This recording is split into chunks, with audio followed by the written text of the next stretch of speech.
Welcome to the Bank Marketing Show, the podcast that engages and informs you for success in today's marketplace. It's the show that will make you a better marketer with trends, tactics, and inspiration from experts and industry leaders. If you're wanting to impact your personal success and position your bank as the best choice in your market, you're in the right place. Now let's dive into today's show with your hosts, Chris and Dan. Hello, welcome everyone to the Bank Marketing Show. We sure are glad to have you with us. As usual, we're going to dig into a topic of what we think is great resource and value to you guys as our listeners today. And Dan and I are excited about having some discussion here that that is applicable to just about everybody in the industry. And Dan, welcome.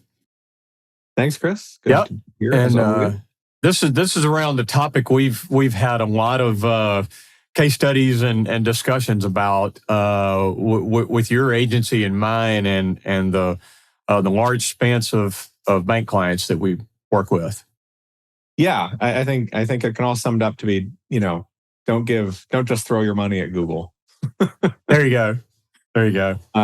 But definitely something, a conversation I have with pretty much all of my clients that are running ads in kind of any capacity is this, just the point being, what I mean by not throwing money at Google is don't just jump into ads. Don't just turn on an ad and expect it to bring a bunch of business in. That's right. So we're going to talk about, how a better way to do that, a better way to run, ads can work, but it requires some other thinking. So we'll get into that. It does. And, Dan, Google advertising, digital advertising in general, it is fairly new in the community bank, industry and spectrum. Hopefully, a number of our listeners have been into it for a few years and have some of the right strategy and other things that we'll talk about today. And we'll give our listeners some great specific takeaways today. But it is fairly new. We're not talking about a new way to do outdoor or some other kind of methodology. This is something that I think from a compliance perspective, community bankers for a long time were kind of scared of it and didn't really understand that there's actually a great span of room, to do Google ads, SEM text ads, digital advertising within compliance, number one. And now everyone knows it's highly trackable, it's highly measurable. It's all of those things which us marketing people love to be able to show and track through an entire funnel process, ultimately to a new customer, new loan, new deposit account, whatever the case may be, or also increasing share of wallet with current customers, right? Yeah, no, I think Google ads are great at doing all of that stuff, right? I think that's an important point at the end there of bringing new customers in, but also share wallet with current customers that already know about you. I mean, getting an ad out there, like I have a saying, like everybody Googles everything, right? Doesn't matter if they've been a customer of yours for 30 years, right? If they're deposit only and they're refinancing their mortgage or like vice versa, looking for a new deposit account, they're probably still going to start with Google. Mm-hmm. The vast majority of them will anyway. So you still need to be, part of that conversation. But it's not, to your point, it's not as simple as just turning the ad on, right? If you want to be able to track everything from the ad click through time spent on website, through an application funnel, you got to get that set up. You've got to, think about how you're structuring your ads in order to track that entire funnel. Yeah. Well, Dan, so you and I began this discussion around kind of the premise and discussions that you and I have had with various clients and folks in the industry of instances gone wrong, right? Yep. And kind of how it's been done wrong. So talk a little bit about some of that you've run into even recently. Yeah, no, I have talked, and I'm going to sort of make up an example, but it's based on, talking to a number of banks this year that have gone through something similar, right? It's the generic version of it is we ran Google Ads, didn't get anything out of it, right? So I met with a bank recently that said they'd spent, well into the five figures, $20,000-$30,000 on Google Ads in the prior year. Like they'd gotten approval from their board, created this ad budget. They hadn't done much digital advertising before. They said, "Hey, we'll put some money in Google Ads and see what we can do." Google Ads these days makes it really easy to just go in, and they have a little wizard that takes you through, and you pick some keywords and you write your ad, and it spins up the ad, and you put in a credit card. Same thing on Facebook. Like a lot of these examples can apply to Facebook too. Yep. Facebook will, help you generate even an image-based creative or a little animated video. You upload your logo and it pulls images off your website, and they make it really easy. But that doesn't mean it'll work. So the bank spent $25,000 on ads over the course of a year, and I said, "Well, how did that work? What happened?" And I said, "Well, we have nothing. We have nothing to show for it. We can't track a single open account or loan application back to the ads, and we didn't have any changes across the year in our volume, right? Tracking is one thing. We looked at the real numbers from the core and didn't see any change versus normal course of business. So I mean, what happens, right, in that situation is, one, well, Google's happy to take your money, but two, your leadership, your board that approved all that kind of walks away thinking these ads don't work. I was talking to another bank that's like, we're not going to get a second chance for this, right? So then it becomes even harder to start doing digital. So this particular bank, started working with them to look at what are all the other pieces, right? Why didn't the Google Ads work? One, you've got to kind of realize, like, every huge bank and lots of your local competitors too are doing lots of Google Ads.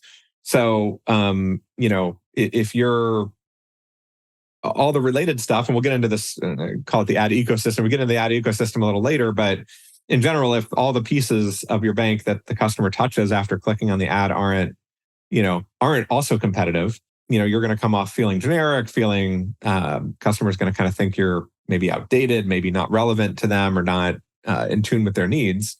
They're going to choose something else, right? Like, it's easy to get in the mindset of, when you're doing ads, that, oh, this is a great, set of copy and people will click on it. But people are doing multiple searches. People are clicking on, lots of different links and looking at multiple banks, all within a couple minutes when they're doing this. I was going to say, yeah. And very quickly. Yeah. Yep. Yeah. So the main thing is, like, it's not enough to just turn on the ads, right? You've got to have an approach. You've got to have a strategy. You've got to know, be able to answer the question, like, why Google Ads, right? Why that over other formats?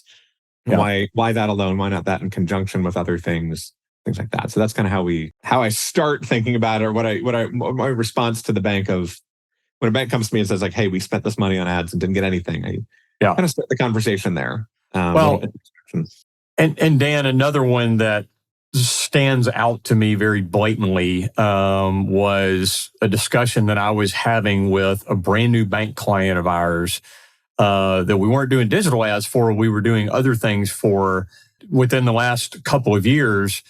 And we were talking about overall marketing strategy and started talking about digital ad strategies and what to do. And they kind of stopped me mid-discussion. They were like, "Well, we tried those Google ads and they didn't work." I was like, "Okay, well, all right. So can you, if you don't mind, tell me a little bit. I'm curious, what didn't work well for you? Because, we see it work well when done right." And this is a $700 million asset bank that's covering half of a southern state and spilling over into another one, okay, to set the stage as to kind of who this was. And they were like, "Well, we got approval and we put in $500 a month for Google ads, and we tried it for 6 months and just got nothing."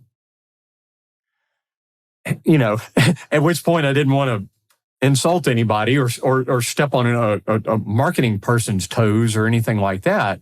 But long story short is I was able to have discussion with them about spend level, and what that is going to buy you. It's kind of like in the outdoor ad world is saying, well, we tried billboard advertising and it didn't work. Well, you bought the smallest one that's tucked over behind the grocery store in the bad part of town that has 3 trees growing over it. Right. And you said, oh, we tried outdoor advertising and it didn't work. I mean, that's kind of the equivalent of a bank saying, oh, we tried $500 a month in Google ads. And like you said, we kind of put the coins in the coin slot and just kind of did, because it's easy to spend money on Google. It's really easy to set up an ad campaign and get it going, and same kind of lack of results that you were talking about from the conversations you've had, Dan. Yeah. There's tons of these stories, right? Yeah. I think I know we've also, we talk about this a lot, but like just if you're not thinking about all the different pieces, you end up with if you're not thinking about how your bank's unique, differentiated, you end up with trusted local, and that goes on a billboard and then people just drive right by it. It's not, you're trying to appeal to everybody. And so you are just kind of generically out there and you're not breaking through the 10,000 other ads that person sees that day. If you've got too generic of a message. Yeah. So, yeah, I mean, I think so. I mean, it just comes down to like, it's not enough to just turn on ads, right? I mean, you mentioned spend level a little bit. There's an element of, you got to spend enough to know if it's working. If you just throw $100 out there, it's probably not going to do much. You don't have enough. It's not big enough to be like statistically significant. Don't have enough reach, not enough bandwidth, not enough. Yeah. Sure. But as you're spending more, people will see your ad more often.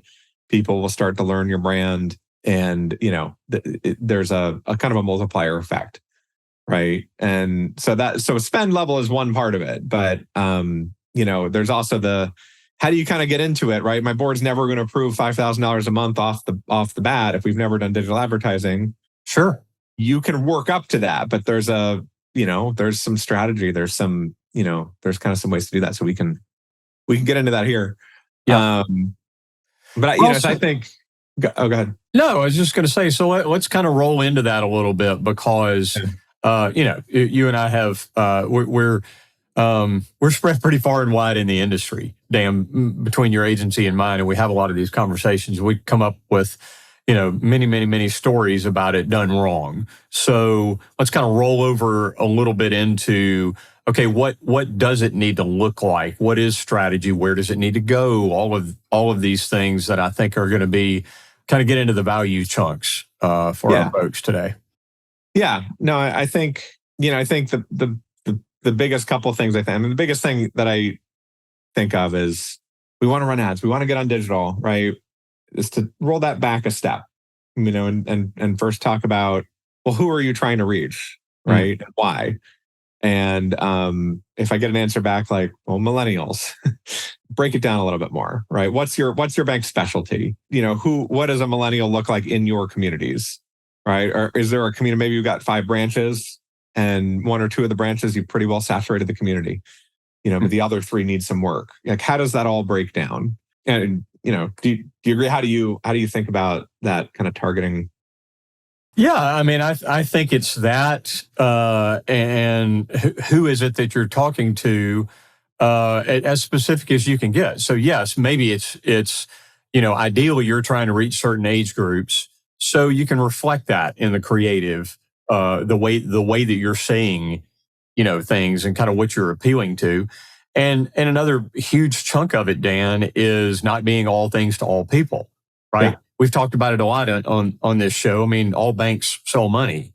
So, and you said it, what are your differentiators? What is it that you do? And I think to take that to a whole nother level when you're starting to get into digital advertising and spending money on Google ads and those types of things, if you're just offering banking services, that's not going to speak to the process that someone is in. And I know we'll talk a little bit more about keywording and keyword sets and those types of things as well, Dan. But so is it right? Or is it a HELOC? Is it an interest bearing account? Is it a CD? Is it what is it specifically? Rather than just, hey, we're a bank. And that doesn't work well in any type of marketing. Are there places for branding? Of course there are.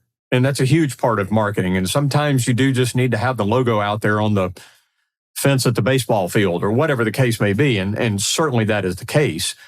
But people aren't searching for general bank services when they're engaging, as you say, kind of Google all things.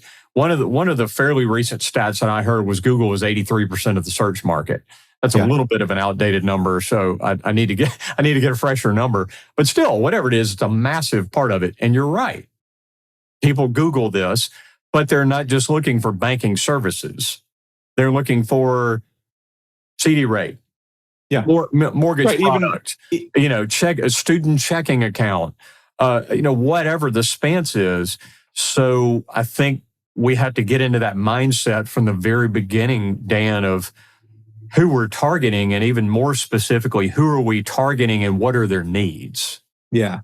Right. And even the people that do generic searches like bank near me, a lot of them have a specific thing in mind. Like, I'm looking for a CD. I'm going to search for banks, not search for CDs.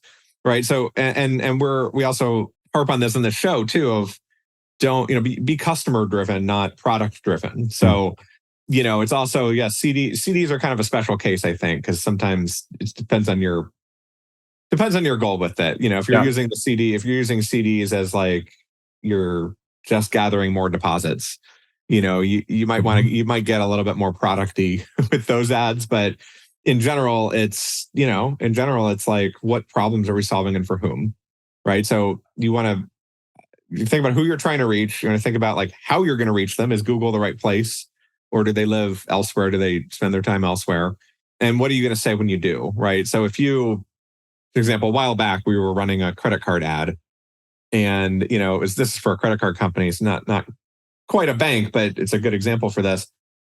They were buying a lot of digital targeting data. So they had a cashback rewards card for travelers. So you get extra, type of thing. You get extra cashback on flights booked, that type of thing. So they bought all this digital targeting data, or they're using all this digital targeting data to run the campaign. We honed it in. We said like, hey, we're going to buy people that are looking to book a flight in the next month or two, and target them with this ad for this cashback card. But then what happened is the ad creative. We did all that. The ad creative came back, and it was just like the credit card name and cashback. It had nothing. It said nothing about travel. Said nothing about the problem. Targeting the right people, but then the message wasn't there. So they, the last step is like, what are you going to say when you find these people? How do you speak to their problem? If that ad had just said, I don't know, X% cash back whenever you book a flight, it would have gotten a lot more attention because you're targeting people that are about to book a flight. Yeah. Similar thing for any of your banking services is like, if you can really know who you're talking to, right? Not be everything to everyone, but be something really specific for a really specific group of people. Your ads are going to do a lot better.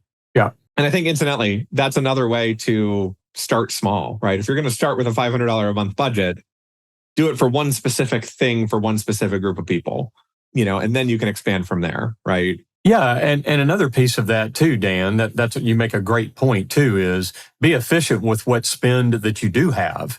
Even if it's a large one, but if you are starting small and kind of walking before you run, then don't cast a statewide audience.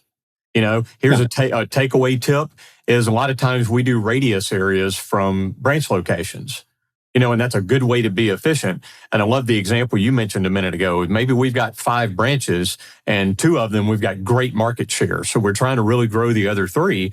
Well, how about a 15-mile radius around each of those other 3 branch locations? So to your point, who are we targeting? So what does the creative say and what is it about? Where we're targeting, geographically. And these are all things that can be done within compliance, right? Yeah. I know some people are listening. Oh gosh, our compliance officer is never going to go for that. Well, yeah, they will. Or they should, excuse me, because there are lots of ways to do this. There are 5,000 financial institutions in the U.S., and there are an awful lot of those that have been doing this and doing it well and doing it successfully and driving traffic, and engaging new customers or growing current customers. So, well, we've even done, we have a bank with a branch in like a fairly urban area, and 15 miles would have covered the entire millions of people in the entire city, right? So, even if you've got that, I think we did a direct mail, we did a postcard campaign, and we just said, we want to target the 3,000 closest households to this branch. Yep. And you can't say, because obviously with compliance, you can't say because you live in one of these houses, you get this special deal. It was a deal that anyone could have walked into the bank and gotten, but the postcard just went out to that group. And it worked pretty well, right?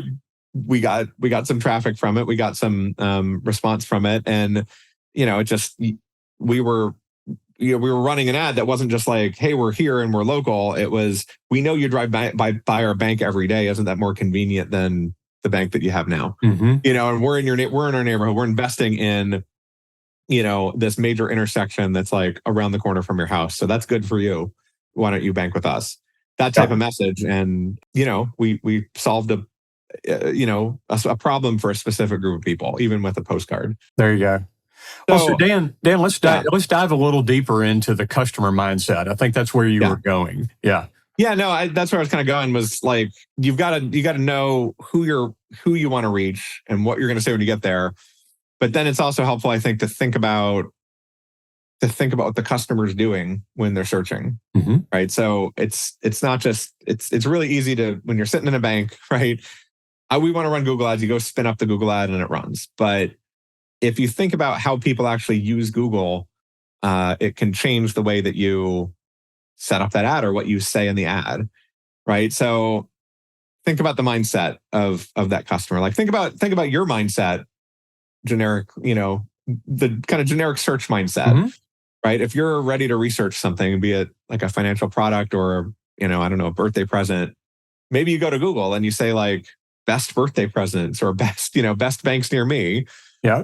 You see a list, you click on a couple of things, you get to know the brands, get to know, look at websites, but then maybe you go back and you do some more searches. You say, oh, no, you know what? This isn't giving me what I want. I'm going to search for CD rates because that's really what I'm interested in. Or I'm going to search for, I'm a first-time home buyer and I would like to learn more of how much do I need to save? Do I really need to save 20% down? Or like, what's the implication if I don't? Or I'm looking for a VA loan or some specialty thing. And so you might, the average person might do multiple searches, right? And you're certainly clicking on multiple links. You don't just see the top link, click it, fill out the form, and you're done. You're looking at multiple stuff. Well, to your point, Dan, one of the things you and I were discussing leading up to this episode of the show was keyword sets. And again, Google ads are easy to set up, and they're glad to take your money. But if you're buying into terms that are not specific to what it is that you're trying to be specific around, that's one thing. But you also need to cover enough bases, right? Yeah. In those keyword sets, so that if the only thing that you're showing up for is student checking accounts and they're searching for other related things and you don't show up, amongst other competitors elsewhere, for other significant keywords, then you're still kind of losing out. And that's part of the strategy as well, right? Yeah. Yeah. I mean, cover the bases, right? The strategy may differ. If you're starting small, like maybe you're not. Maybe you're starting with a limited set because you're doing one specific thing. But in general, right, people are doing multiple searches on multiple terms, right? So if they see you popping up multiple times in those results, that's going to stick with. They're not going to remember, oh, I saw this bank on this earlier search I did, but they'll just have some familiarity with the name. And they're more likely to click on your stuff, right? If you've done SEO, if you rank highly organically as well, below where the ads show up, it's going to fill a bigger spot in their brain as well. You're going to seem more relevant. Absolutely. You're more likely to get the clicks. Yeah. So yeah. Well, and Dan, I know in a moment, one of the things you and I wanted to cover is kind of that whole, you mentioned it earlier, that whole ecosystem and some of the things that, it's like your marketing in general. If you're only using one methodology, one platform like direct mail, and that's the only marketing that you ever do, well, you're missing out on, it's not multiple marketing touches. It's not all those things. So, so Google Ads is not like the magic bullet. It's not the only thing. So there are other parts of that ecosystem. But before we go there, let's do this for just a moment. Let's hop over the fence. Let's say that as the bank or us as their agency, we've drilled into the target market or markets, who it is that we want to talk to. We've got our messaging down. We've got our geographies and our other strategies done, and boom, we get a click. Okay.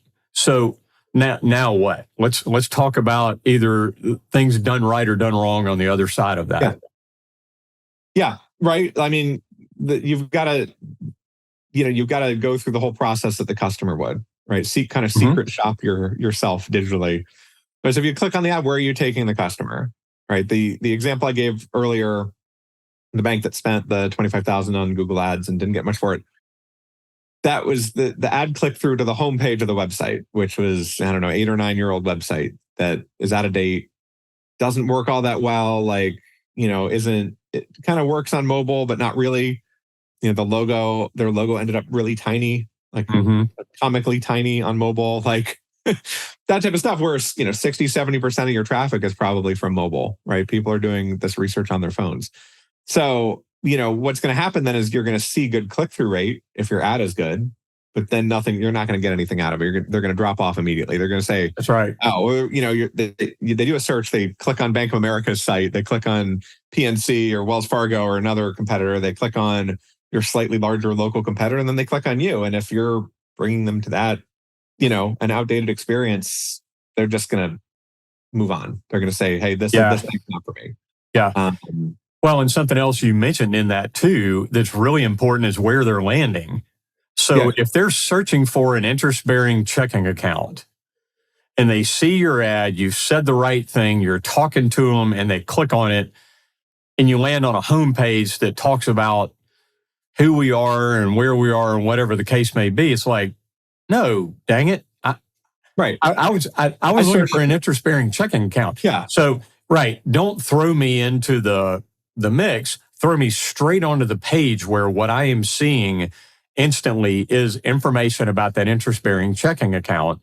And then we'll talk about CTAs here in a minute as well. But so it's where the headline needs to tie right to what they clicked on. They click on, we have great interest-bearing checking accounts. They click on that, and then the page they land on should say, here are our great interest-bearing checking accounts. Yeah. Yeah.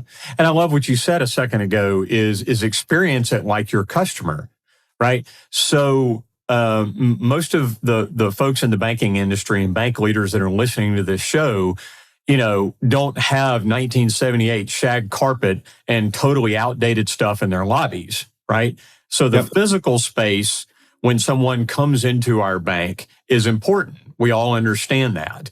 We don't want people with desks around the entrance areas that have totally junky desks and all that. I mean, just all the things about environment. Well, all we're doing is just translating that into the digital world. So if they're coming to an antiquated website like you described, that's not highly mobile responsive and, doesn't very quickly deliver information in brief snippets that can be absorbed and acted upon quickly, then you've lost them. Yeah. And it's like walking into some retail store and you've got all these aisles that you have to go through that just can't, and I just want to get to the bread in the back. That's all I wanted to, and it's frustrating. And in the digital world, you got about the 2 or 3 count, and they're And in the grocery store, you'll walk to the back and get the bread because you're already there.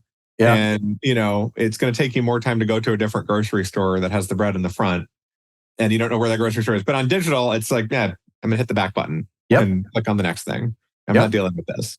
And right. that's in a split second. Or the impression of the brand, as you say, and brand with a big B, not how does your logo look? Maybe that's a small part of it.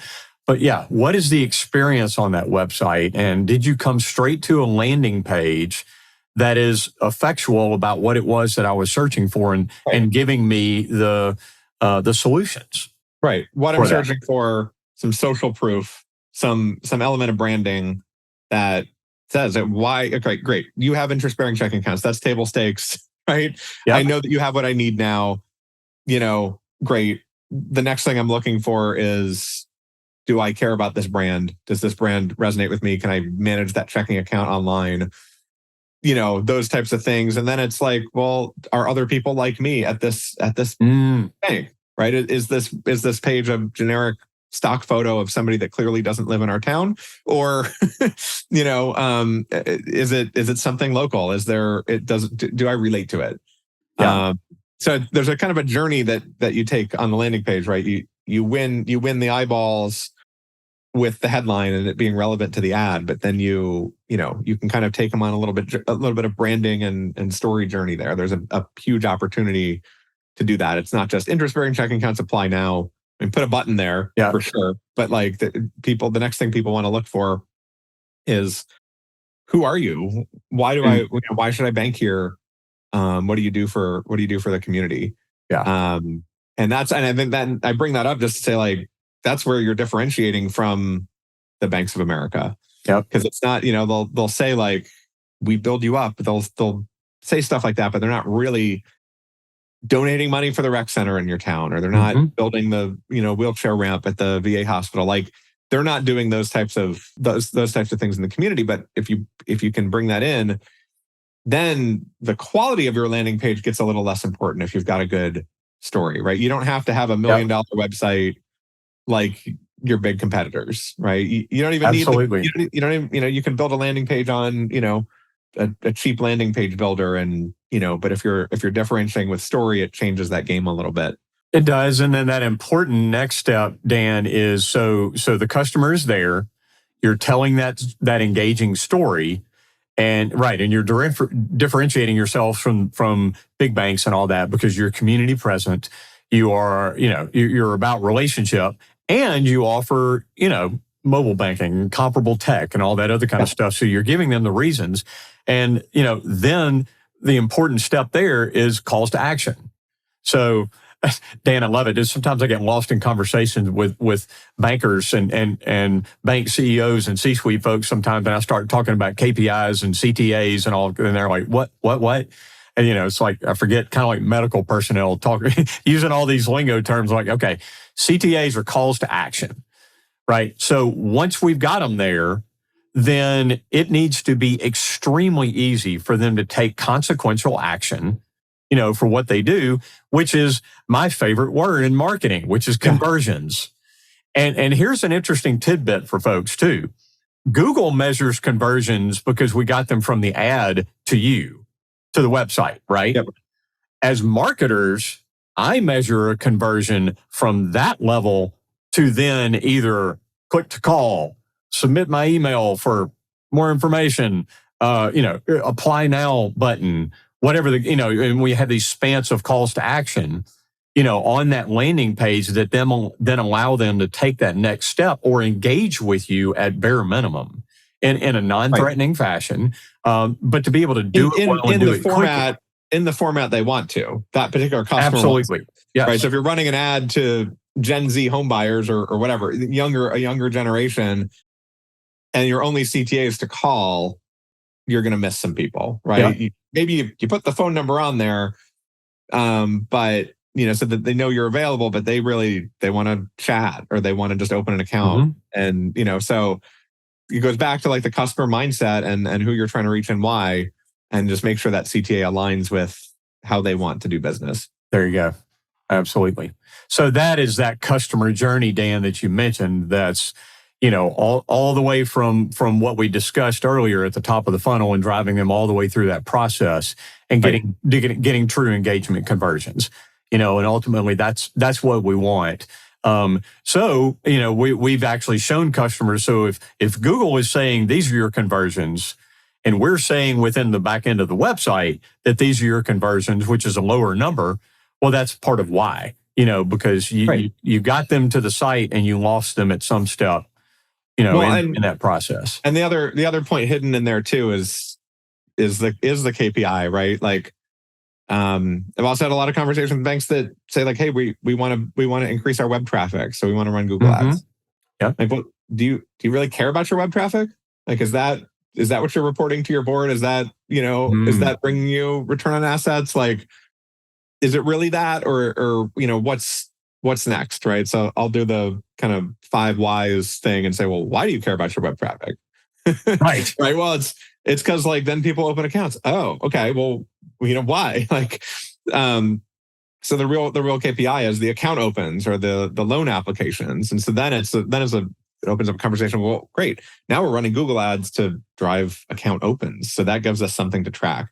That gives us, maybe on your Google Analytics page, we can track to where they click, open account, and then we lose it in that account funnel. But then we can work with you to like get numbers from your end and tie the system together and really know what it's doing. Absolutely. Or a lot of our clients that we're managing their website, we're placing pixels in there for tracking. Yeah. We're all those kinds of things that are letting us know exactly what that entire journey is and where are we losing them if we do. Yeah. And then why, and then the ability to go in and morph that a little bit. Let's move the furniture around a little bit in the room to make it maybe more comfortable or easier to engage or adjust as we go. Yeah, right. So, every click you remove or scrolling you remove like increases your conversions, decreases the chance that they'll drop off. Well, Dan, earlier you mentioned the entire ad ecosystem, and we talked about that as well, and it's multiple marketing touch points, and it's meeting folks where they are across multiple marketing strategies and platforms. So maybe we can dive into that for a moment. You mentioned SEO, for example. Yeah, well, I think it's just when you know who you're trying to reach and why, that then where you should be advertising and what you should be doing when you get there, and what you should be saying to the customer when you get in front of them, all that falls out when you know who you're trying to reach and why. Right? So Google ads is like usually where most banks default to, sometimes Facebook ads, but there's a lot of different channels, right? A lot of banks have done newspaper for a long time, radio. There's a lot of different digital versions, right? You do, streaming TV, streaming audio, display ads, mailer, like print mailers, all those things are on the table, right? So it's what are the best channels to reach who you're reaching? Yeah. And that display or the direct mail campaign I mentioned earlier, where we, sent postcards to the 5,000 closest households. We also did a banner ad, layer on top of that, right? Thinking, hey, the postcard only touches people once, but if we let's run display ads really heavily in that same radius for 6 or 8 weeks beforehand, and make sure, hey, make sure most people in that radius have seen the bank logo 6, 7, 8 times, and then they get the postcard. Yep. Right? And it's more effective. Same thing can be applied to Google ads. If you've got analytics on your site, you can set it up to say, well, how many branded searches? If I'm, First Bank of St. Louis, sorry if that's a real bank, just making up an example. Right. But if I'm First Bank of St. Louis, right, I might say like, well, how many people are searching for me? Okay, great. It's 500 people a month type literally First Bank of St. Louis into Google. But if you run a display ad, if you run some banner advertising, or you're running a TV or radio with it, you'll see those branded searches go up, right? Yep. And so, it's about kind of creating a layered strategy, right? Maybe it's, we're just going for conversions. We're going for those CD customers. So it's going to be heavily Google ad based and rate based. But hey, maybe you run a banner ad with the rates or something like that to drive some of that. There you go. And in the digital advertising realm too, a couple of the other important strategies around display ads and others that we focus heavily on in strategies is retargeting. So once they've been to that, this is the Amazon strategy. everybody's familiar with. I searched for whatever, some kind of, little file thing in Amazon 2 days ago, but I didn't check out and buy it. Well, then the next day I'm checking my weather app and boom, there's the ad for that thing I was looking at on Amazon, right? Well, so, and retargeting is, something that once someone has been to our website and they were looking at information on student checking accounts, then they're checking their ESPN app for scores, the next day and, show them an ad for that for your bank. Those types of things. I mean, it's all these strategies and behavioral, Dan, is another tactic and strategy around digital advertising that's very important. We did that for a client and we wanted to target people that had been searching on Zillow and Realtor.com and all that other kind of stuff and serve folks in that specific geographic area that were ages 18 plus your mortgage ads. Yeah. I mean, it's just, it makes sense. And folks that are missing out on those kinds of opportunities in this day and age, I promise you, your competitors are doing them. Right. Or some of them. Right. And and then you're, if you're doing it more specifically, you're spending less money on kind of the noise. Yep. And you have that goal in mind. It's another thing, like that's a great example of another thing that falls out when you know why you're running the ads and who you're trying to reach. Mm-hmm. And then you can come up with these very tactical strategies that aren't just, turn some Google Ads budget on. There you go. Well, Dan, one of the things that brought this up for you and I not long ago is I was visiting with a really great client of ours, and we were engaged in, and that's been a great client for many, many years, that we were engaged in discussing specific new strategies around digital ads and SEO.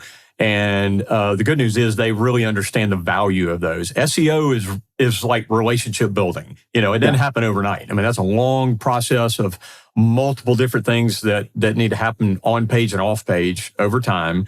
And they understood digital ad strategies and how that could really work in their local markets and doing the kind of things that you and I have been talking about. And they were willing to have adequate spend, on those. So we were there and we were really great. And then we started talking about where is this going, and started talking about the website and CTAs and all that. And they actually took a look at their own website and kind of went,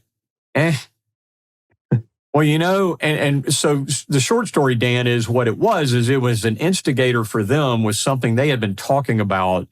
And we had been talking to them about as well for 2 or 3 years, was our website is, and Dan, you and I know antiquated can be 5 years old. Right. In the web world. Well, theirs is, a few years older than that. It's certainly not mobile responsive to the extent that it needs to be, and all those kind of things.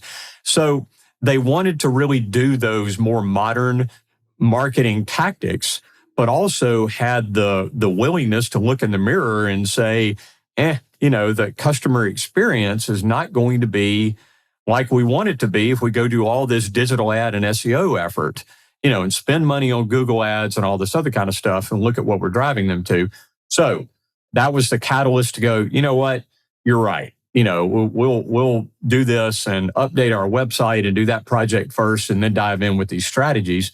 And the holistic outcome from all of that, Dan, is going to be the brand escalates, the digital ad and Google ad and SEO tactics are going to work way better. We're going to be able to track that whole customer journey better, and it's going to benefit, not to mention, just the experience of their current customers coming to a new refreshed website and all these beneficial things. So I wanted to kind of mention that case study to our listeners. So wherever you are in that, or maybe you've got a great new website, but you're not now time to match it up with marketing strategies that are going to be of positive consequence. Or maybe it's, very much about increasing share of wallet. So you really want to do these new things. So it all factors in together, Dan. Yeah.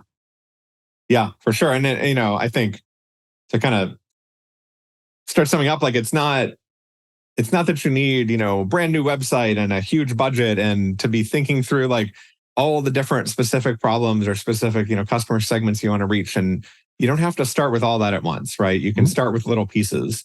But I think the main point is if you've got a plan, if you've got a strategy, you can kind of be, you can think, thinking through the stuff is free, right? Other than the time it takes to do that.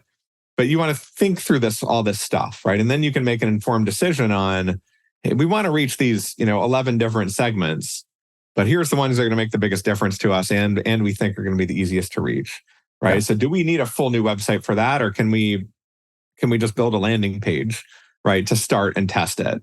Do we need a huge budget, or can we start with a little Google Ads, maybe some display? What are the pieces that fit who we're trying to reach and why? So, start there. Don't start with putting your credit card into the ads, Google Ads interface.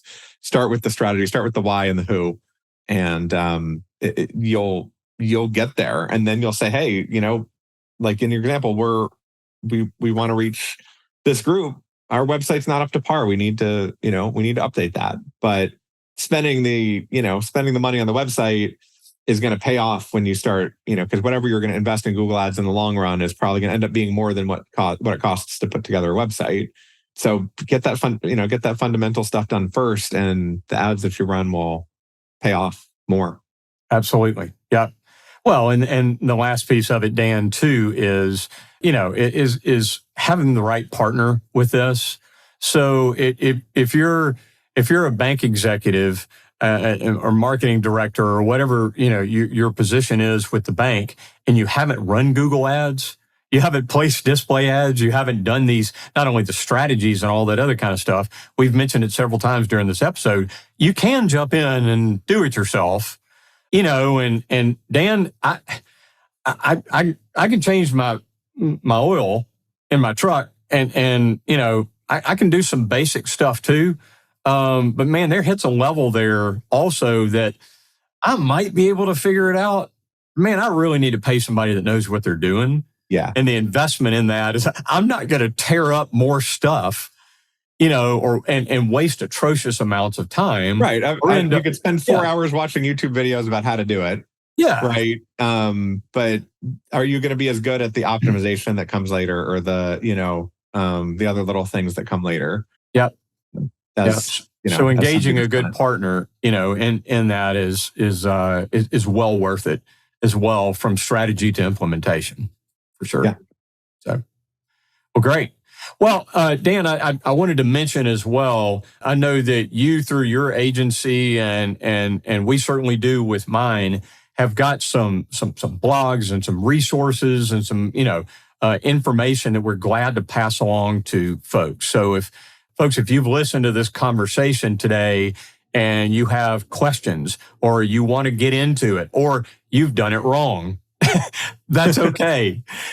So we want to invite folks, Dan, to reach out to you and I, and go to the show's website through bankmarketingshow.com, and you can engage with us that way, either individually or both Dan and I. We're always happy to have conversations, and relay information, kind of share experience, strength, and hope about, some things that can work for you regardless of your size and your place in your marketing process. Yeah, and I'll plug our newsletter as well. Absolutely. We expound on some of the stuff we talk about here.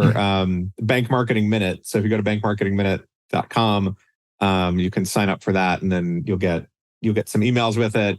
I also post a bunch of other kind of random thoughts and links to these podcasts and Bank Marketing Minute issues when they come out. So if you want to love to connect, follow me on LinkedIn. I'll put the link in the show notes, but you can probably just search for me and come up. It's the benefit of having a unique last name. There you go. Love to connect with people there and, chat about this stuff, even if it's, you're not at the point where you're hiring an agency, but you want to just get some ideas out there, where both of us are happy to connect and help. Yeah. Well, Dan, before this episode, you and I were talking about our entire purpose for doing this show, is to be resourceful, to folks in and around the industry. And, that's what you and I both get a lot of our fulfillment and a lot of our why from. Yeah. So the folks, the offer to engage with us is sincere. So please reach out. Yeah, we have fun talking about this stuff. So Yeah, absolutely. So, well, folks, we appreciate you being with us today. Check us out on the website. We'll have more details in the show notes. Great thought there, Dan, about signing up for Bank Marketing Minute. And we look forward to, Dan, I know we've got some great guests lined up actually over the next couple of months. That are some really dynamic experts in the industry as well. So looking forward to those with you too. Yeah. All right. Have a great one, folks. Thanks for being with us. Thanks. Thanks for joining us. To go deeper or get access to some of the valuable nuggets from today's show, go to bankmarketingshow.com. There you'll find episodes, links to resources, and much more. Be sure to subscribe wherever you find your podcasts. And join us next time.